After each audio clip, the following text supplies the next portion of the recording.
بنیے کا ادھار۔ بیان کیا جاتا ہے کہ چند صوفیوں نے ایک بنیے سے ادھار لے لیا لیکن بروقت رقم ادا نہ کر سکے۔ بنیہ ہر روز تقاضا کرتا اور انہیں سخت سست کہتا تھا۔ صوفیوں کے لیے اس کے سوا کوئی چارہ نہ تھا کہ بنیے کی تلخ باتیں سنیں اور خاموش رہیں۔ ایک دانش مند نے انہیں اس ذلت میں مبتلا دیکھا تو کہا کہ آج جس طرح تم لوگ بنیے کا تقاضا سنتے اور اسے ٹال دیتے ہو، اگر اسی طرح اپنی خواہشوں کو ٹال دیتے، یعنی اپنے نفس کا کہنا مان کر ادھار کر ذلت نہ اٹھاتے تو تمہارے حق میں بہتر تھا۔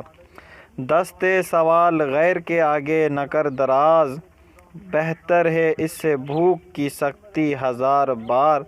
مفلس ہے گر تو گوشت کی حسرت نہ کبھی کر، ایک دن عذاب بنتا ہے قصاب کا ادھار۔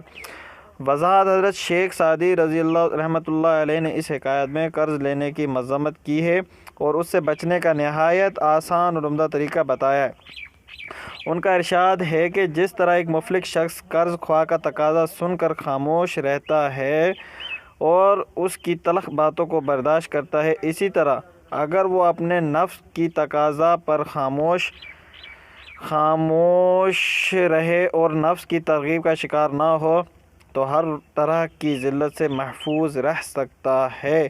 شیخ سعدی رحمۃ اللہ علیہ نے جس قدر اچھائی اور بھلائی کی وکالت کی ہے وہ اسی قدر عملی اور حقیقت پسندانہ مفکر بھی تھے۔